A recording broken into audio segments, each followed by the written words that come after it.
Has the problem of inappropriate antibiotic overprescribing affected the nursing practice?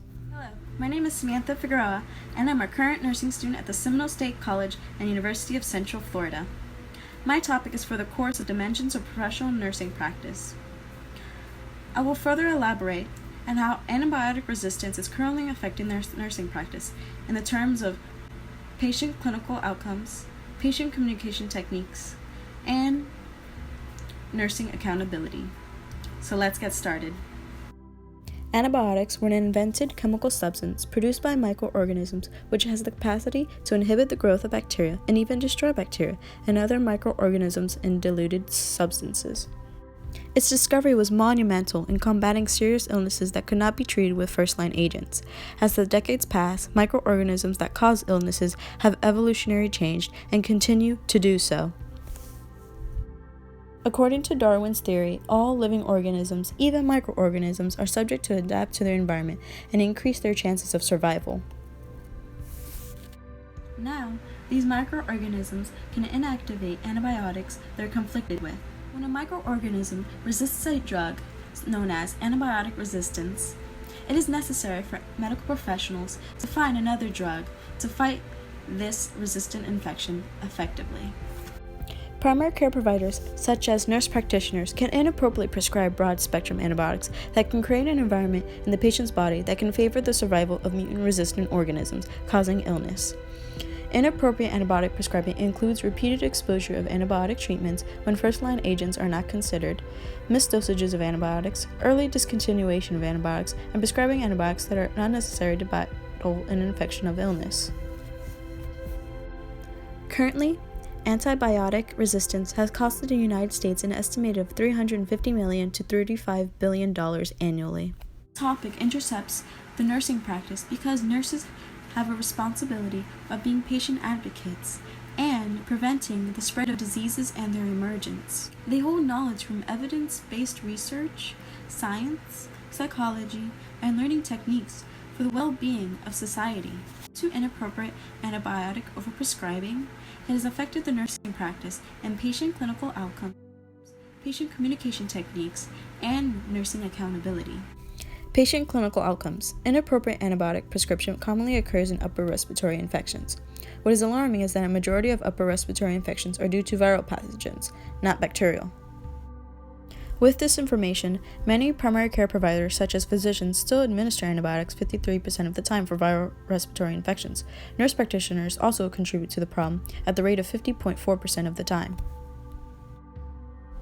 Many explain that it is due to the pressure from patients, prevention of future infection complications, concern of patient satisfaction, and time restraints. The problem is that antibiotics can be ineffective and lead patients to be subjected to potential adverse effects of the drugs and emergency visits that can be easily preventable.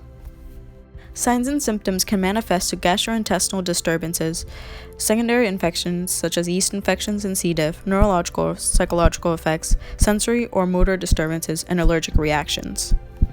Now, nurses are left to gamble if the antibiotics cured the illness or infection or caused future potential antibiotic resistance or health complications. This will continue until standard procedures and habits change. Until then, patients are left sad, frustrated, confused about the complications and risks they did not know of. Patient communication techniques. A common explanation is time restraints due to cold and flu seasons when patient loads are high. Administering antibiotics can be a quick fix. It can lead to future potential antibiotic resistance, complications, and emergency visits. This could have been easily preventable by communicating with patients. Nurses can educate patients to follow up physician orders, antibiotic dosage, antibiotic course, and recommendations. This can remove problems such as antibiotic misuse, antibiotic quality issues, obtaining antibiotics, serious adverse effects, and overcrowding in emergency rooms and clinics. Another explanation is the pressure of patient satisfaction. Nurse practitioners acknowledge the concern for antibiotic resistance in their practice, but states it differs in patient interaction. 72% of patient adults report that they believe an antibiotic was needed before entering the facility, and 28% of adults directly ask for the primary care provider to prescribe the antibiotic. This can take a lot of convincing otherwise when it comes to new patients, especially when a level of trust has not been established. Practitioners push closer to choosing antibiotics when a patient's questions about their credibility, threaten with lawyers, compare their assessments and care plans to other doctors, self-diagnosis, and questions such as, "We already tried that, and it's not helping." Interventions that have improved the prescription of antibiotics is nurses displaying trust and recommending one another, plus spending extra time to get to know patients, to learn personal and medical history, to build trust and diagnose a right treatment. Many nurse practitioners do not realize that patients may still be satisfied without antibiotics as long as communication expectations are met. Nursing accountability. Nurses hold a great responsibility of being patient advocates. Despite holding great knowledge, there are times when they're overshadowed by their fellow physicians, even when they know the patients at best. On the contrary, physicians are prescribing antibiotics at a higher rate than nurse practitioners to prove credibility and maintain high-profile status. These patterns and the lack of voices from nurses is sacrificing patients' health. In addition, an epidemic that plagues the United States is nurse burnout and the loss of ambition. So critically ill patients and cancer patients are vulnerable to bacterial, fungal, and viral infections because of prolonged and recurrent episodes of neutropenia and immunosuppressant agents. The prolonged neutropenia and antibiotics increases the risks of infections, development of drug-resistant microorganisms, intensive care, and mortality. The stewardship program introduced in the 1990s established effective care plan measures, disease-focused guidelines, de-escalation guidelines for antibiotics, rapid diagnostic utilization that was proven to improve patient outcomes and decrease healthcare facility costs.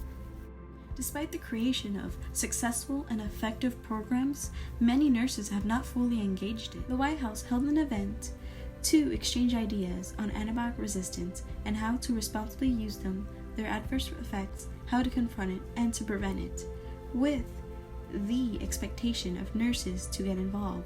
But sadly, only 2 nurses participated in the exchange of ideas. It is essential for nurses to take accountability for the lack of involvement and responsibility for preventing antibiotic resistance that threatens the many lives of the United States.